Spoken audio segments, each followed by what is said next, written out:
How to make Instagram account private. Hi guys, welcome back to my YouTube channel. In this video I'm going to show you how to make Instagram account private. If at the end of this video guys find it so helpful, don't forget to like and subscribe. First thing to do is to open up your Instagram. Then from there guys, go ahead and click on your profile picture. Go ahead and click on these three lines, then scroll up until find account privacy. Click on it. You can see private account. When your account is public, your profile and post can be seen by anyone on or off Instagram, even if they don't have Instagram account. Then if you want to make it private, go ahead and toggle on this button at the front. Then a message will pop up. Switch to private account.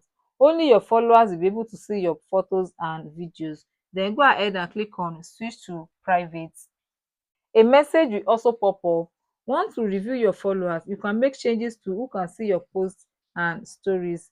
Then if you want to review your followers, you can review them. Then if you don't want to, you can just go ahead and click on cancel. So guys, that is how to make Instagram accounts private. If you find this video so helpful, don't forget to like and subscribe.